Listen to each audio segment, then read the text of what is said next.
I'm Ben Weingarten. I'm Emily Jashinsky. I'm Josh Hammer. And I'm Rachel Bovard. And this is NatCon Squad, where common sense and common good meet.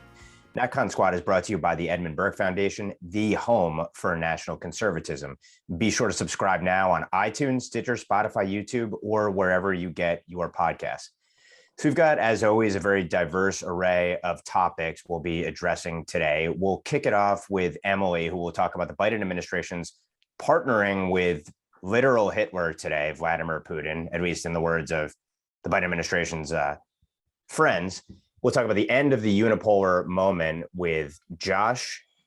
Rachel will talk about what Republicans need to do to take on big tech. And lastly, I'll talk about the Biden administration's little notice, but I think vital cryptocurrency executive order that recently emerged. So with that, let's turn it over to Emily first. Yeah, I want to talk about a pretty instructive moment that happened over the weekend when Maria Bartiromo cited some sources who she'd been talking to over the weekend on her show, Sunday Morning Features on Fox News. That was clipped by some folks on the left, some blue check journalists on Twitter, and ended up getting covered in a handful of news outlets. But what she said was completely true. Judging by the coverage and the reaction, you'd think she had said something incorrect, but she was citing sources who were telling the truth. And what got Maria Bartiromo in trouble was that she said people she talked to over the weekend were concerned that the Biden administration saw Vladimir Putin as a partner. And she specifically mentioned on climate change and on the Iran nuclear deal. And the internet exploded, right? This was something so heretical and crazy and propagandist for Putin that Maria Bartiromo got written up as an idiot by The Wrap, which didn't even mention she was specifically talking about climate change and the Iran nuclear deal. That's actually true. If it sounds crazy, that's because it is. We are currently negotiating a revival of the Iran nuclear deal from 2015, and everyone else can weigh in more on this from the policy perspective than I can. But securing a compromise from Russia right now is crucial to reviving the Iran nuclear deal from 2015, which is a goal of the Biden administration. Thus, while we are literally aiding Ukraine in their war against Russia, which just invaded Ukraine, we are working to compromise with Russia on the Iran nuclear deal. And so this is creating a very bizarre situation where the Ukraine sanctions, the sanctions of Russia related to their invasion of Ukraine were somewhat on the table as negotiating chips, because of course they are, because they're literally at war with a country that we're aiding right now. And on climate change, John Kerry has said that he hopes Vladimir Putin is keeping it as a priority. And he said this in late February and got in some hot water for it. But the basic gist of what he said was that climate needs to be a priority, basically, even when war is waging, and if not especially when war is waging, because there are climate consequences of war. This is an actual thing that our special climate envoy said. And so in both cases, literally, and I mean that in a sort of dictionary definitional sense, we are treating Vladimir Putin and Russia, the Russian government, as a partner as we continue to sort of work to cut emissions, and as the Biden administration seeks to revive the Iran nuclear deal. They're literally they're literally partnering with Vladimir Putin. Nuclear technology makes for very strange bedfellows. Like, lest we forget the lessons of the past, in a global world, you end up in really weird situations, like in a globalized society. And so we don't have to be naive and act as though this is new, unprecedented, or even without some understandable strategic situations, right? Like, if you're a climate believer, you need to get Russia and China on board. Otherwise, your entire goal is silly. But I'll kick it open to the group just with the question, maybe a two-part question. One, how dumb is our media that they seem to have no idea this is happening, and to treat anybody who raises the issue as a propagandist for Putin, even though it is quite factually occurring. And secondly, if you have thoughts, I'll kick it over to you guys. If you have thoughts on the wisdom of treating Vladimir Putin as a partner, now that we've established it's a fact, if thoughts on the wisdom of sort of continuing to negotiate the Iran nuclear deal and the climate issue as well. Let me just jump in on the media aspect of this first. Ben Rhodes, of course, former Deputy National Security Advisor for comms during the Obama administration, famously or infamously the creator of the Iran deal, echo chamber for Iran deal 1.0, famously or infamously basically called members of the media idiots when it came to the fact that he was able to exploit that media, manipulate that media into helping the Obama administration ram through the non-treaty of that first Iran deal. So how dumb is the media? Very dumb. But on the other hand, I think they know exactly what's going on. The Biden administration has been negotiating this deal urgently with Russia's help, with China's help as well. And it's interesting, if you go back and look at the headlines around the creation of the first deal, you had the Obama administration thanking Vladimir Putin for his help in facilitating that first so-called pact. In terms of the wisdom or the insanity of this, here you have the regime that has been targeted as the preeminent enemy regime now in the Putin regime being used to facilitate the nuclearization of the world's leading state sponsor of jihad, Iran. That deal, of course, will unleash Iranian oil to be sold on the world market. So that solves a problem, I guess, for Joe Biden in some respects. But of course, Iran is a strategic partner or close to a strategic partner of Russia in the first place. So if you're going to empower Iran, you're empowering Russia. If you're making Russia the chief facilitator of the negotiation, you're further empowering Russia. This speaks to not only the lack of strategic clarity and the farce and the disingenuousness of the Biden administration's vitriol towards the Putin regime, but I also think it reflects more broadly our foreign policy establishment, which throughout the Middle East over the last 2 decades, you've had one agency funding Sunni fighters and another agency fighting Shia, funding or backing Shia fighters who are fighting each other at the same time. It's totally incomprehensible. And it speaks to, once again, one of the failures of the liberal internationalist progressive worldview. Obviously, this redounds to everyone's interest but the interest of the United States. Yeah, so I basically agree with Ben's take. So there are a few things going on here, right? The next segment, something that I will host in just a few minutes here, is going to be discussing whether or not the unipolar moment is over, whether or not the over of kind of unquestioned, unmitigated American supremacy on the world stage has come to an end, and the return of great power competition, all that. And we're about to talk about that, but I think if you accept that premise, then and you accept the premise that we're entering a new age of strategic great power competition, perhaps a new kind of Cold War footing against China, then I think a long-term play to try to not alienate Moscow, or to try to slowly bring Russia back into a friendly sphere, not necessarily an American sphere, but at least to not be antagonistic, I think is prudent. But having said that, in the short term, and we've said this since day one on this program, since the Russia-Ukraine countertempts have broken out, Russia is not a friendly actor. They consistently do oppose American interests on the geopolitical chessboard, whether it's Iran, whether it's Syria. And those two things, I think, are in a bit of tension with one another, obviously, but I think it's prudent to think about kind of short term and then compare that to long term. To Ben's point on kind of just the intellectual, inconsistency here. I mean, it's jarring. I mean, it's really kind of dumbfounding. I mean, for the listeners and the viewers who are not quite caught up to this, I assume that we have a very well-informed audience, obviously, but the U.S. obviously withdrew from the JCPOA under the Trump administration. So because of that, America cannot directly negotiate with the Iranians in the current negotiations in Vienna. So the Russians are literally kind of the intermediary. I mean, I think if I understand the situation correctly, based on what I've read, I think they're like literally effectively like translating from like English into like Farsi via Russian. So like, while at the one hand, the media, the cable news talking heads are kind of lighting up their blue and yellow flags for Ukraine and saying, we stand with Ukraine, Putin's the new Hitler of this World War III. We are literally trying to sell out the farm to the world's leading state sponsor of jihad through these Russian intermediaries, through Sergei Lavrov and his kind of modern, foreign ministry equivalent. So it's really dumbfounding, but as Ben says, and the examples, I think, a sound one of kind of funding both the Sunni and Shia conflicts over the past 25, 30 years. There is precedent for this, unfortunately. Yeah, I think I agree with a lot of what's been said, but I think what's interesting to me about this is that it highlights the disparity, I think, between how our politicians and our media talk about foreign policy, which is always under a moral valence, and how it's actually conducted, which is under self-interest, right? And realpolitik and global power and great power politics demands an interest valence, but we never talk about that. We just talk about the morality of these choices. And I think in reality, there's some blending of the two, right? The United States stands for certain, virtues in the world, and some of those things direct our foreign policy. But at the end of the day, like, you're seeing this not only with Russia and the JCPOA, people were fighting on one hand and allying with on the other, but you're also seeing it with the Saudis. How many times have we done business with the Saudis? We've sold them arms, we've supported their wars, we've bent over backwards for them. And yet right now, when Joe Biden's trying to do a deal with the Saudis while condemning condemning Russia on moral grounds, we're trying to ally ourselves with the Wahhabis, which are the cruelest and most backward regime in the world. And meanwhile, even after we've laid everything at their doorstep, they're still threatening to withhold, not pump the oil that we need and actually do a deal with China instead.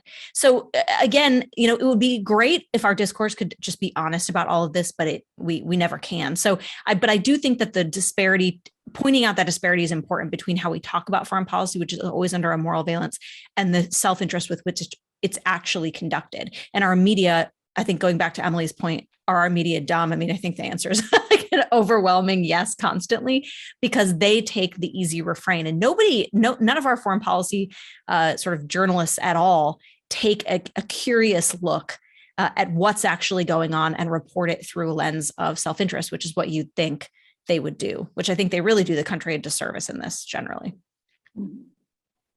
Any final thoughts, Emily, before we transition? Not at all. Okay. Yeah, cool. I was remiss, Josh, in noting, because we didn't really touch on the climate change part of this. I'll just say that Vladimir Putin would love to be a partner on climate change. He'd love the West to completely give up oil and for all of us to be dependent on Russia for that. So with that, I'll turn it over to the unipolar moment. Yeah, so sticking on the foreign policy theme before we kind of take it home to the domestic sphere here. So the column that I wrote last week was kind of just openly musing, I guess, openly kind of speculating that really kind of the era of what I refer to as the unipolar moment, the unipolar era, I think is effectively over. If it is not over now, it is clearly ending, and it's only a matter of time before it formally ends. So let's kind of just define terms and then kind of just have a discussion, because I'm open to the possibility that I'm wrong about this, for the record. So, basically, so after World War II, okay, after the defeat, obviously, of Nazi Germany and Imperial Japan in 1945, America kind of emerges as kind of the grand defender of, Western civilization, liberal democracy, whatever kind of phrases you want to use. Obviously, we see the building up of NATO, the United Nations, all these various kind of transatlantic, transcontinental institutions where the U.S. is kind of the unambiguous leader. But for 4.5 decades, for 45 years, we still were in a Cold War footing where the Soviet Union possessed a massive nuclear arsenal, and we were on kind of a mutually assured destruction footing. Obviously, there were kind of mini battlefields all throughout the world, proxy fights, you name them, from the Middle East conflicts to Southeast Asia and Vietnam, of course, to Afghanistan, Mujahideens, Cuba, obviously. I mean, any number of kind of proxy fights. So, but following the fall of communism, following the fall of the Berlin Wall, for the past roughly 30 years, really in kind of our lifetimes. I mean, I was born in 1989. I was born literally the year that the Berlin Wall fell down. So for effectively my entire lifetime, and after the fall of communism, we have lived in kind of a unipolar moment where America has really kind of been the only sole true superpower. And I don't think it's an accident, obviously, that in my lifetime, that in the era of kind of the unipolar era of American supremacy, of American geopolitical dominance, we have seen kind of, the emergence, or at least we saw the emergence. It seems to be declining a little bit, but we saw the emergence for years and years of this kind of neocon liberal internationalist cabal, where they kind of got into their head this fundamentally hubristic, egoistic notion that it is the duty of the unipolar supremacist power to forcibly export via, armed invasion if need be, our values. And that obviously resulted in kind of the various kind of Middle East wars of regime change, whether it was kind of the quintessentially kind of neoconservative wars in Iraq in particular, or whether it's kind of the more liberal internationalist, man the power, humanitarian ground wars in Libya, which would probably be the prime example of that. But the upshot is, I think around the same time that we started to see the returns on those wars, and those returns were not good. They effectively did not succeed, as we saw, finally in very clear, distilled, unmistakable form last summer, of course, with the Afghanistan debacle. At the same time as that, we have seen like the rise of China. And China obviously is a recurring theme on this podcast. We talked about it almost every episode in some context, for good reason, because they have emerged as unambiguously America's obviously major threat this century. It's one of the many reasons why I think the Russia-Ukraine thing is ultimately a bit of a distraction from the major threat here. But look at what China is doing, obviously. I mean, look at the Belt and Road Initiative. Look at what they're building in terms of massive infrastructure in all of Eurasia, deep into the heart of Europe, obviously in the Middle East. They signed a memorandum of understanding just last year with the Iranian regime, kind of oil for money. They have a military base in Djibouti in the Horn of Africa. They are all over Syria, Lebanon, and the Levant. They are all over kind of Central and Eastern Europe. They're all over our own hemisphere, obviously. China is all over Cuba, Venezuela, Colombia, you name it. And I guess I look at that and I kind of look most recently at last year. And to me, kind of China is effectively walking in to effectively retake Hong Kong 25 years before the formal end of the 50-year kind of transfer of power. So in 1997, the UK transfers Hong Kong back to China, right? But it's kind of a 50-year kind of one country, two systems agreement.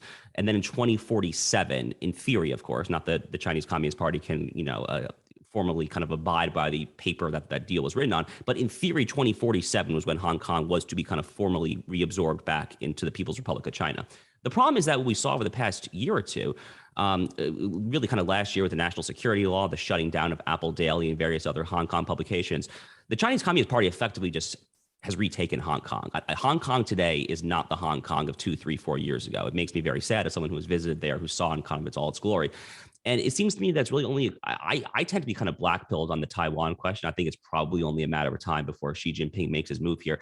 So my basic conclusion is that for all the above reasons, the end of kind of the era of unmitigated American geopolitical supremacy is fundamentally over. And I think the time is to kind of soberly kind of habituate ourselves to a new era of great power competition, to recognize that China is our rival, but to soberly realize that they are a power that is not going anywhere. And what we have to do is to try to tamp down their influence, but not necessarily try to get rid of it. That's not going to happen. And the final thing that I'll add before just kind of tossing up for a very open-ended discussion is if you accept that premise and you accept all of that, then I think the final interesting piece of the puzzle, and I teased this on the last segment, is that in the long term, I think we should probably be open when the Russia-Ukraine war is finally over, maybe a few years down the line, to trying to maybe not alienate Russia, okay? Maybe Russia and China allying these two massive countries, the second and third largest countries in the world, a huge swath of the Eurasian landmass. Maybe that's not a good thing. And maybe it's actually prudent to try to soberly try to get Russia somewhat within our more sphere of influence, if at all possible. So that's a lot for me, but I'll just toss it out there. Maybe I'm wrong. Maybe the unipolar moment is not over, honestly. I've been thinking a lot about this question, if US influence is waning, if Western hegemony is sort of coming to an end in this new moment. And, I think a lot of what you've laid out there is interesting. And I can't help think that to really assert ourselves in this moment, we need a lot of tools that we don't have anymore, that we've just traded away.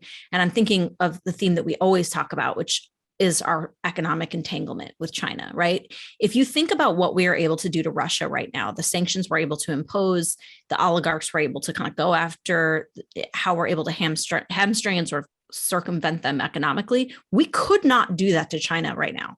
We couldn't. We would damage ourselves if not more than we would damage our adversary. And I think that's been the sort of legacy of the liberal internationalism, which assumed always that great power politics would never resume, right? That self-interest would never be the primary motivating factor of nations. We see this, that's the premise of literally every international organization. And we've seen it denied over and over again. I mean, look at how the World Trade Organization fared during COVID, right? When technically members are not supposed to just, shut off their exports or hoard goods. And we saw, dozens of countries do that. That were members of the WTO. They did it in violation of the WTO because, again, in a crisis, in a war, in a conflict or whatever, it comes back to self-interest. So I do wonder, I think the US can still assert itself. And I think, Josh, you're probably right that to break the Russia-China alliance, we are going to have to sort of contort ourselves to make that work, because I do think that alliance is global world order changing stuff. And so we do need to get out ahead of it. I just really worry that with our current leadership class and the decisions that we've made over the last 30 years, we're not fighting with all our tools. And that's really distressing. I'll just quickly say, I too have been thinking a lot about this kind of question, but I've been trying to do it from the sort of 30,000 foot view that like nuclear history is less than some people's lifetimes. It is an extremely new technology. It is probably the most consequential technological development in the history of humankind, because of what it's obviously capable of. And I do think that nuclear power leads to, the way at least that it's been negotiated so far, it does lead to these great powers, so to speak, right? So that whoever has the biggest nuclear arsenal, even if it's Vladimir Putin and his GDP is way lower than China's and America's, he has disproportionate power. And the same thing goes for North Korea. Why do we even talk about North Korea in the same breath as China? It's because of their nuclear arsenal. And it's the same thing over and over again. And that is very provocative to other great powers with big militaries. And so I do think to some extent in a nuclear world, all of this is unavoidable. And America still holds so much power because of our nuclear arsenal. And that won't go away anytime soon. But I do think we are still suffering from the hangover of the Bush years, which produced the Obama years. You know, the French think they're exceptional. You know, America thinks it's exceptional the same way the French think the French are exceptional, et cetera, et cetera. And I don't think we've climbed out of that, because it's difficult to when the bad guys we keep giving them ammunition with legitimate points about our sort of failures of leadership. So with that, I'll toss to you, Ben. Yeah, I mean, I guess I'd say that I always hold the view that America holds the capability to be the dominant world power, to pursue its self-interest and to do so relatively freely and openly, but not particularly when you're talking about an America whose elites don't even appear to have a desire to retain that independence or a dominant position. I see a ruling class that, and I've said this many times before, is engaged in a cold civil war against the American citizens who would love to retain that freedom and independence. And then also at the same time is openly allied and partnered with effectively communist China. It's aided, abetted, and enabled its rise for decades. The Chinese coronavirus itself did not serve as a catalyzing factor in terms of a true decoupling of our two systems. At the very same time, China recognizes that over the long run, there might be a real push to decouple. And so China is trying to build up its own separate system of alliances and partnerships so that it can decouple from us first. How could we possibly be a serious country and talk about being a dominant power when we can't produce basic medicines, we can't manufacture anything? All of our weapon systems have components from overseas. Obviously, you've seen 11% or whatever it is of oil tied to Russia, and we're going around hat in hand to Venezuela and Iran seeking out oil. I mean, all of these things point to an American elite that clearly does not care for us to live in any sort of unipolar world. And at the other hand, on the other hand, we see, led by communist China, a block of anti-American countries that are pursuing their self-interest quite rationally. So when one side is deathly dedicated to its cause and another side, well, I mean, our elites basically want to destroy the America that we know and love, in effect, how could we possibly expect it to be anything other than a multipolar moment? It's going to be a disaster for us. And the question to our elites is, what do you think the world will be like the day after China is the dominant world power? Do you think that's going to work out well for you, your children, your grandchildren? But that question's never posed to them. No, it's definitely never posed, but we're a bit out of time in this segment. So let's try to bring it back home to the domestic sphere. So we'll kick it over to Rachel to talk about Rachel's favorite topic in the history of topics. I didn't know if you were talking about Mitch McConnell or big tech, but I think it's going to be big tech. Fair enough. Yeah. Yeah. So I haven't actually talked about big tech on this podcast in a little while. So I thought it was appropriate to bring it up again. But I have a new piece out in the Federalist today looking at what Congress can actually do to get legitimate answers on how to sort of tackle the policy problems that big tech creates. And this is based on two things. One, Users themselves seem to have very little influence over big tech, and that has to do with the fact that these companies are oligopolies in many cases, and they don't care about their users because they don't have to. But the second issue is that when Congress does engage, we've actually seen these companies step up and fix problems in some ways.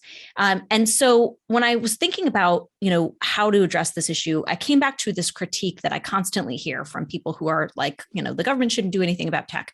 And they point to the hearings that Congress has, and they say, look how dumb these members are. They don't even know how to ask smart questions. And, okay, there's some legitimacy, I think, to that. The learning curve here is big, especially for the Xers and the boomers that are serving in Congress. I think back to Orrin Hatch asking Mark Zuckerberg how he made money. And Zuckerberg was like, do you know what a digital ad is? And Orrin Hatch was like, no. Anyway, so what I came to, though, is that hearings themselves, and I do this obviously through the paradigm of Republicans being able to take over at least one branch of the Congress. Hearings themselves are not completely without merit. And what I looked at and where I framed this piece is looking at actually the role of the January 6th Select Committee. And so obviously everybody is familiar with the standing committees of the House and the Senate, but Congress can also create select committees to address specific topics. And that's what we've done for January 6th. We did it previously for Benghazi, all the way back to the Iran-Contra affair, which was actually a bicameral House and Senate Select Committee. And what's interesting to me about the January 6th precedent is that regardless of how insane the committee has gone, in going insane, they have proven just how powerful a select committee is. And they've laid down precedent that is just incredibly far reaching. This is the most powerful select committee that's ever existed, being able to submit records preservation requests to private phone companies to demand the text messages of their colleagues. Can you imagine if Republicans took that precedent and turned it on the big tech companies, what they'd be able to get? So that's the frame by which I put forward this essay, assuming also that to do this, Congress would have to establish, they could make it a bicameral committee, a select committee, but then they'd also give it resources. So you could bring in the experts, you could bring in former, industry people, you could get around that idea that the members themselves had to be the ones that were constantly informed. You could have a case where a committee counsel is doing a lot of the depositions and a lot of the hearing investigations. And so you're getting around this idea that the learning curve has to be overcome. So what could they ask? I have a list of topics I think that the committee could focus on, everything from, what their internal research looks like, what they know about what their product is doing to kids. This goes back to the tobacco companies, and how congressional investigators uncovered how they misled the consumers and their users for decades. Get detailed documents on big tech's relationship with China, subpoena the fact-checking organizations, right? We know that these companies work, in many cases, they set up and pay for these fact checkers that they then use to censor news they don't like. Untangle that relationship. How many times are these companies working with the federal government on surveillance requests, all the way down to requiring that anyone who testifies before this committee, be it a person who works at an organization funded by big tech, reveal their funding, and also organizations like TikTok reveal, their relationship with their foreign sponsor. So I've designed this essay with this in mind, which is to gather as much information as possible to make smart, informed policy choices. Because I've said this in many other venues, but this idea that somehow one Section 230 bill is going to save us from the big tech phenomenon is just deeply misguided. Section 230 is a critical part of this solution, but it's not the only part.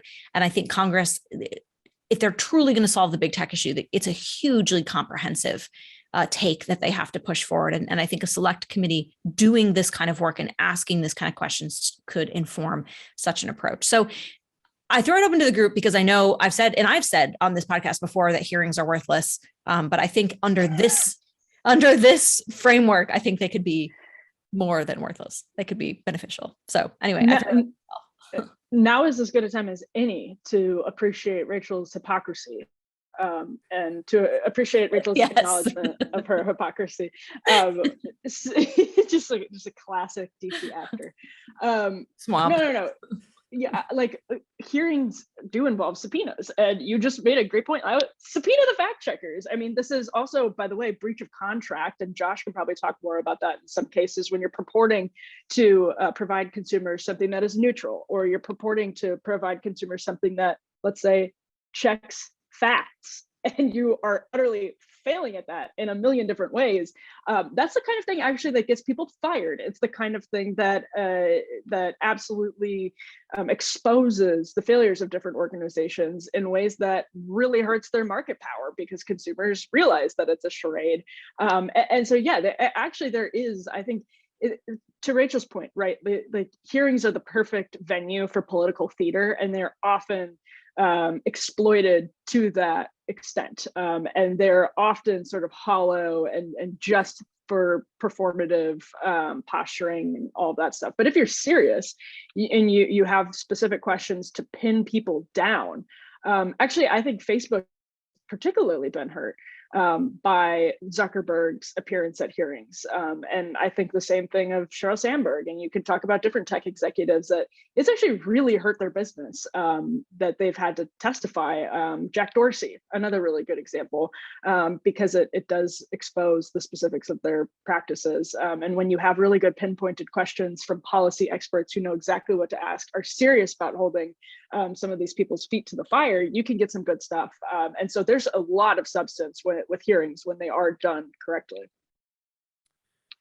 So I definitely agree with the premise here that there's no harm whatsoever in strategically using the subpoena power. It is in theory one of the most powerful tools that Congress has in its arsenal, and there's no reason whatsoever why a problem of this magnitude should necessarily escape that. I guess I have a couple of thoughts though. One thing that I've been thinking about a lot recently, especially since I moved here to Miami, which has kind of become like a new kind of like tech, fintech kind of crypto hub. There's nothing necessarily intrinsic to the technology sphere that should, in theory, just alienate like half America, right? That should like alienate like a ton of conservatives. Now, I think a lot of us do have like, I'm not necessarily going to say like Luddite instincts, but I mean, I think personally, like, I mean, I definitely think that like technology can be way too much and sometimes not a good thing, obviously, but there's nothing intrinsic necessarily about up and coming technology that should just dissuade a lot of people. So like, I mean, just to give like an example, literally a few days ago, I got like kind of like a cup of coffee here in Miami with this young guy named Mike Shabbat, who's the CEO of a brand new kind of tech startup called Traba, Traba. You can Google it. It's like a 14, 15 person, like very kind of promising up and coming tech company. It's part of like the Peter Thiel kind of founders fund orbit. But there's a lot of that here in South Florida now. And there's really no reason, I think, why conservatives should be so kind of anathema to the big tech companies as far as kind of personnel and hiring decisions. Now, there obviously at a level of practice because the CEOs and kind of the oligarchs of these companies are inherently fundamental. But I'm flying like to Silicon Valley this week. I'm literally speaking to the Silicon Valley Lawyers chapter of the Federal Society this week. So I'm going to the belly of the beast. And I've been told that I'm going to get people to turn out. So it's not like conservatives there in the belly of the beast don't exist either, whether it's on the West Coast or down here in Florida. So I guess on the subpoena power question, I would be curious to know the extent to which they are overtly or even kind of more subjectively just totally discriminating against conservatives who try to work at these companies. That would just be like another avenue that I would kind of look to pursue because I've seen it in person. Like I've seen a lot of conservatives, like the proverbial tech bros, like these people do exist. Like there are conservatives in tech. So I'll ask kind of the dumb but skeptical question here, which is to what extent do you all think that Congress and particularly Republican members of Congress are actually serious about holding big tech's feet to the fire versus that they want to engage in political theater where they don't actually draw serious blood or effectuate significant changes? And the concern that I've always had is that I think that Washington views the big tech companies as so powerful and so pervasive that they basically are untouchable. Yes, a CEO may look bad during a hearing. Yes, there might be rhetoric that suggests that there's really going to be an assault on big tech. But I think, I kind of would ask, where's the beef? And so my question is, how do you incentivize the kind of behavior that will actually lead to changes when it comes to big tech? Obviously, there's a political incentive of holding yourself up as a member of Congress as I'm the David who's trying to slay the Goliath of big tech. But ultimately, from a substantive perspective, do we think that we can incentivize them to actually cause significant real reforms? Maybe it's an open question, but. I think it's, just to close us out on that, like, I think it's how it would be used, right? I actually make this point in the piece that shaming is not acceptable anymore. I think there's a lot of Republicans that seem to think, oh, if I just point out their hypocrisy enough, like it'll shame them. No, they're shameless. right? Like they love the fact that they banned Donald Trump. They love the fact that they banned conservatives. Like they're filled with this moral righteousness when they do it.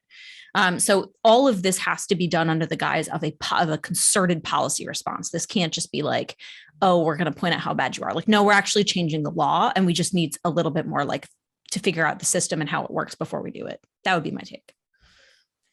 Okay, so on that note, we'll transition to my final topic, which is relevant to the whole big tech conversation. Little notice, or I think little discussed at least, on March 9th, the Biden administration released an executive order on ensuring responsible development of digital assets. What could possibly go wrong with the Biden administration pursuing digital assets? And in the preamble to this executive order, it gives a bit of a flavor for it. It reads in part, quote, "We must take strong steps to reduce the risks that digital assets could pose to consumers, investors, and business protections, financial stability, and financial system integrity, combating and preventing crime and illicit finance." However, the Biden administration would define illicit finance could be, funding wrong thinkers, for example. National security, the ability to exercise human rights, financial inclusion and equity. So there's an ESG woke component to this, which concludes with, in this preamble, and climate change and pollution, because the mining is letting off so many emissions of Bitcoin and the like. So you can already see that there's a kind of wokeified ESG element to this executive order. But then when you get to the substance of it, I think there are 2 points worth making. The first is that this is about regulations at the end of the day, and it lays it out pretty clearly here. Shortly after the preamble, it talks about how digital asset issuers, exchanges, and trading platforms and intermediaries whose activities may increase risk to financial stability should, as appropriate, be subject to and in compliance with regulatory and supervisory standards that govern traditional market infrastructures and financial firms. And then it goes on to talk about the fact that they may need to create an evolution to a regulatory approach that adequately addresses risk of digital financial assets. So there's the threat of regulation here. Regulation, of course, for example, of cryptocurrencies that are competing currencies to the US dollar and other national currencies globally. Then the administration lets the cat out of the bag about its interest in another US dollar sort of derivative, a digital currency, a digital dollar. And the Biden executive order says, quote, "My administration places the highest urgency on research and development efforts into the potential design and deployment options of a United States CBDC, central bank digital currency." China, it should be noted, has a central bank digital currency. I believe they launched the first of any nation. And basically what that is a huge component of their social credit system. By having this digital currency, it allows them to surveil every transaction that anyone engages in China, obviously oversee the makeup and contents and uses of their bank accounts, obviously create a profile of all of their transactions and activities. It's a huge part of the surveillance state that China has employed. So the fact that we're talking about a competing CBDC, I think alone should cause Americans serious caution here. And the executive order goes on to call for a slew of agencies to go about preparing the research and studies on the launch of a US CBDC. So I want to raise a few things about this. The first is the timing of this executive order is kind of remarkable to me. Here you have inflation rates, the publicly stated inflation rates, which are lower than the actual rates of inflation because they're government numbers and they water them down in all sorts of different ways. But you have the dollar tanking, totally evaporating. At the same time, the administration is looking to regulate competing currencies that actually reveal the extent of the devaluation of the dollar. And of course, cryptocurrencies in part arose because nations do debauch their currencies. And so there ought to be alternatives to them. So that's number one. Number two, so they potentially threaten here with the regulations to kill competing currencies, but they can also hold it out as a threat to this booming marketplace of crypto and digital asset actors to say, it'd be a real shame if we had to hyper-regulate your industry and to basically extort players. So that's another aspect of this. And then the last thing I go back to is the fact that this may well augur a part of a social credit system with American characteristics to the extent we do have a CBDC.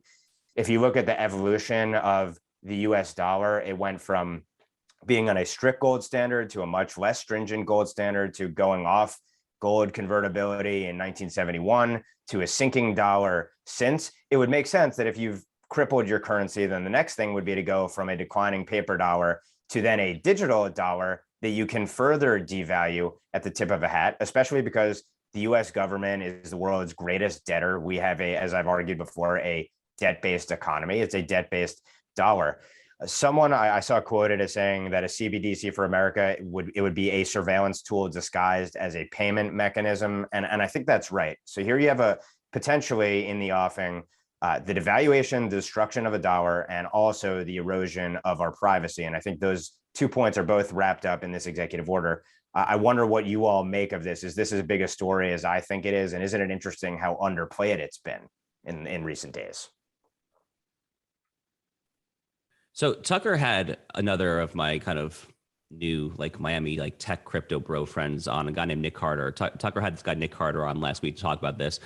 And Nick's basic take, and Nick's a big Twitter personality. He founded the website Coinbase for the crypto listeners who have heard of it. I personally am still a crypto ignoramus, to be honest with you. I really need to kind of get up to speed quickly. I don't know if any of you guys personally invest. I mean, it's possible I totally just missed my opportunity, but I feel like this thing is probably only going to, over the long term, go up from here.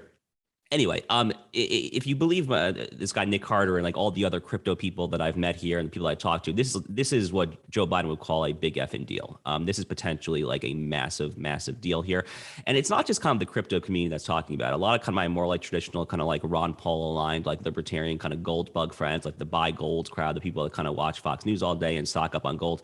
They are terrified of this too, for the exact same reason, obviously, because whether you're into gold or whether you're into crypto, it's kind of the same kind of overarching philosophy, right? Is that you don't want the government to have a true monopoly on the currency, that you want to have a hedge against inflation.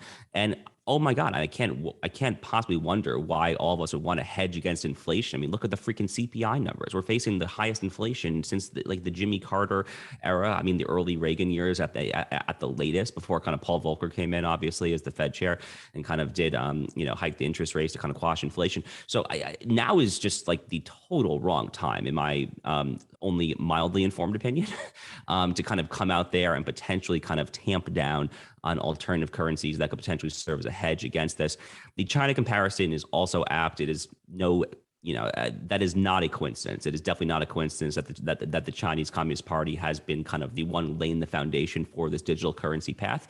And it only kind of accentuates all the stuff that you've written for me, Ben, for me and for others, about kind of this war on groupthink. I mean, it's just so easy to see with the path where we're going down, kind of this two-tiered society between the deplorables and the ruling class. And I think this plays very neatly into that idea, honestly. Yeah, it's interesting. I sort of watch crypto from afar. When I was working for Rand Paul, I owned crypto because I thought it was a brand that I needed to do. But it was so volatile. I was like, this seems like a lot of work. So I sold it. And then I probably missed, all the money I could have made on it.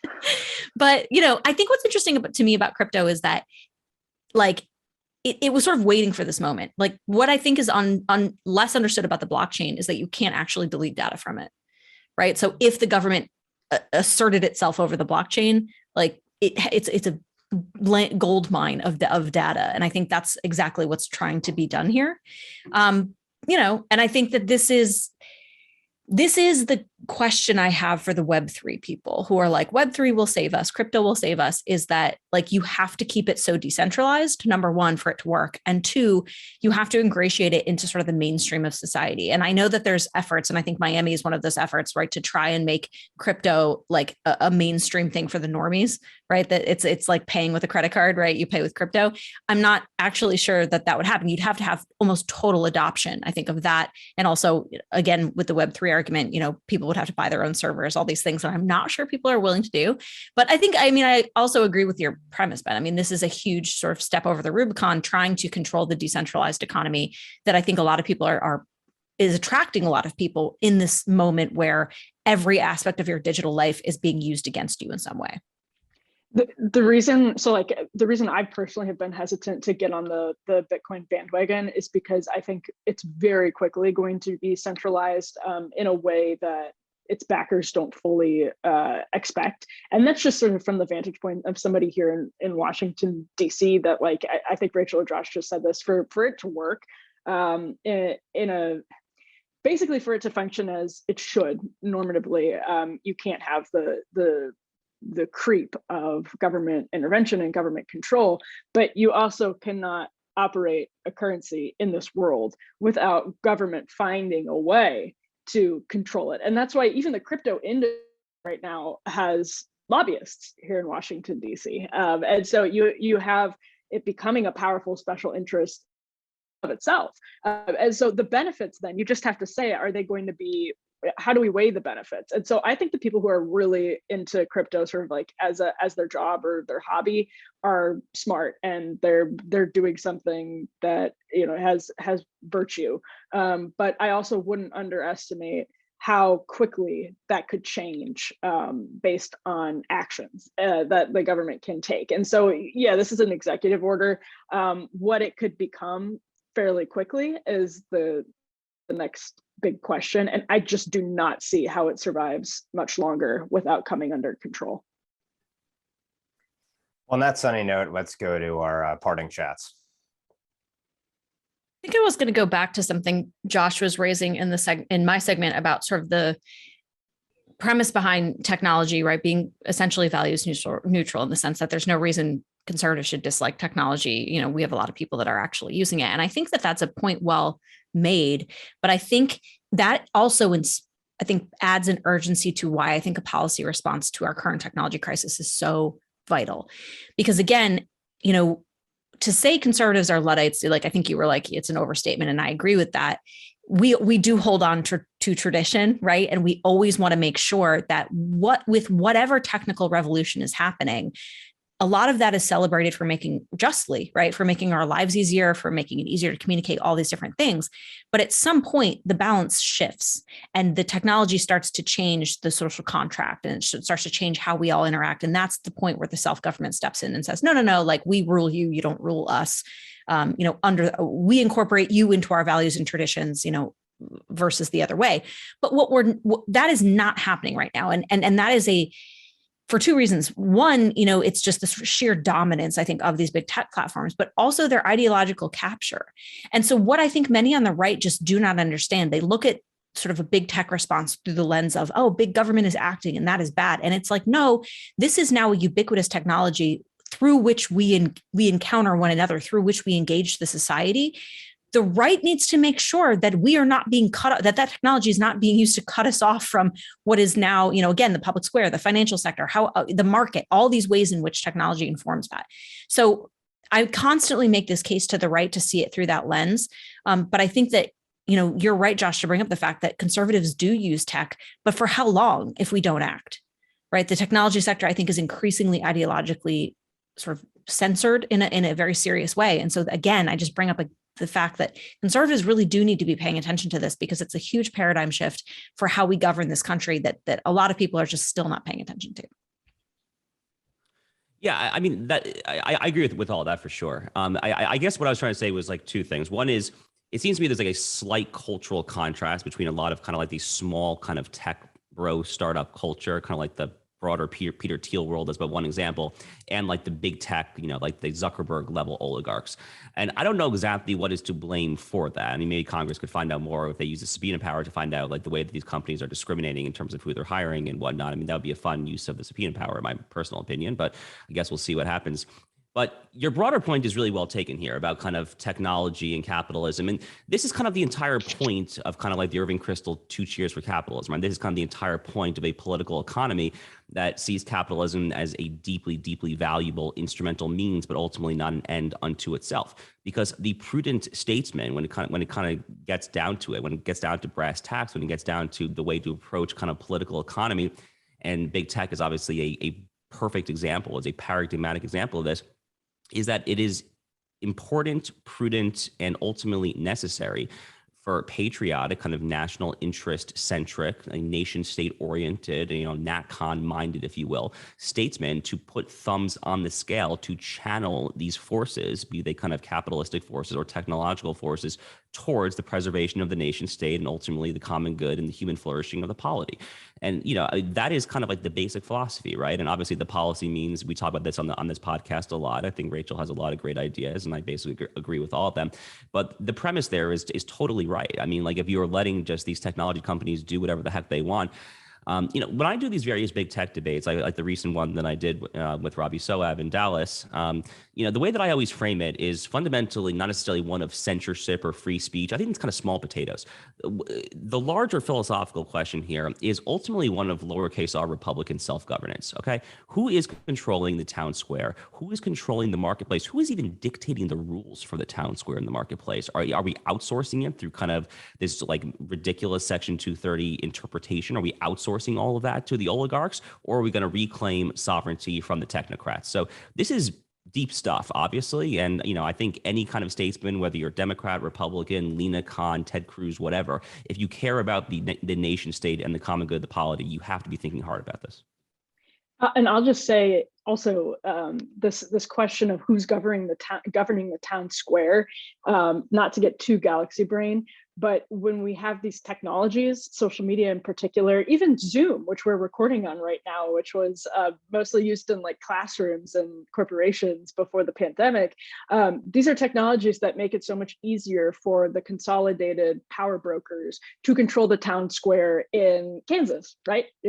What's the matter with Kansas? Well, now we can fix it because we can sort of beam ourselves in to the literal town square and control it from Manhattan in a way that we never could before. And I think for the Robbies of the world, and I feel bad, constantly using Robbie as the libertarian punching bag, but he's out there making these arguments every day.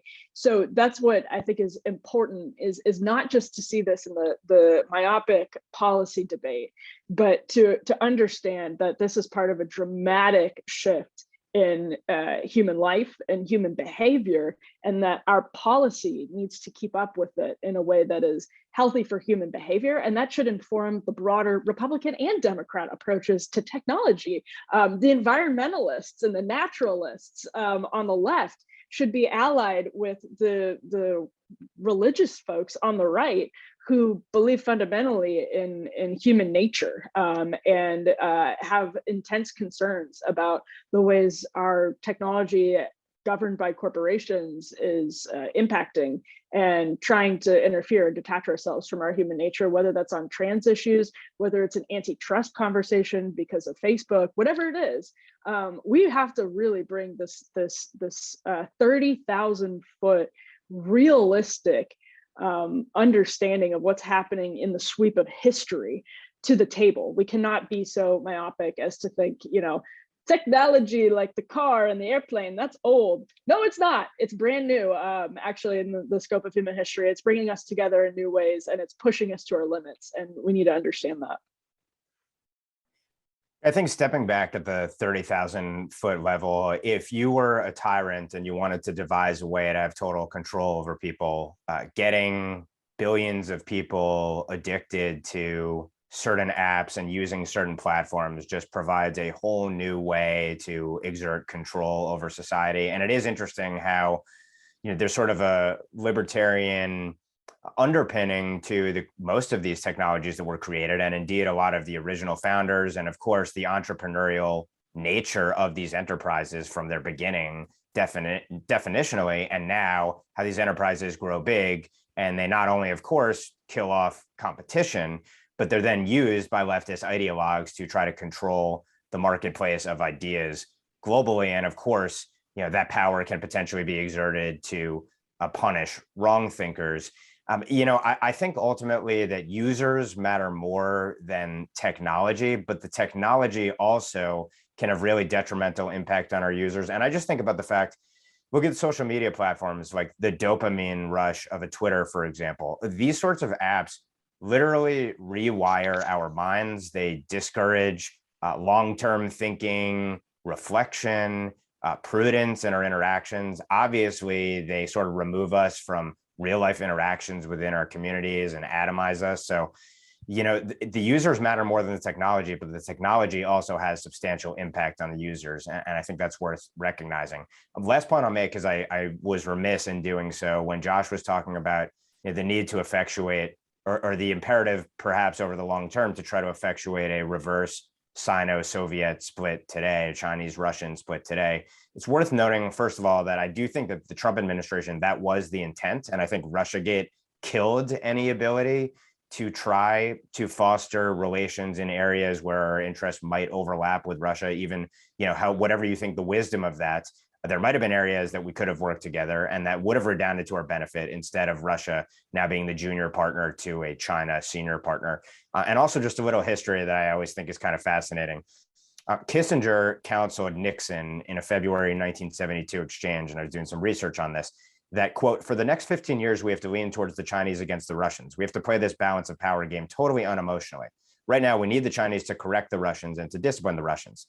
But then he goes on to say, to caution, in a historical period, they, communist China, are more formidable than the Russians. And I think in 20 years, your successor, if he's as wise as you, sucking up to Nixon, will wind up leaning towards the Russians against the Chinese. And Nixon seemed to concur. In 1978, May 1978, Nixon wrote, we must cultivate China during the next few decades while it is still learning to develop its national strength and potential.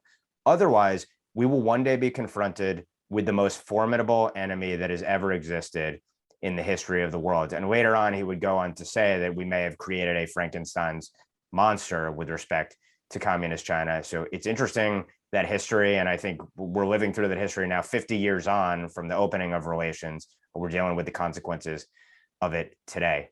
On that note, for Josh, Emily, and Rachel, thanks for tuning in to NatCon Squad. I'm Ben Weingarten, and we'll see you at the next NatCon Squad.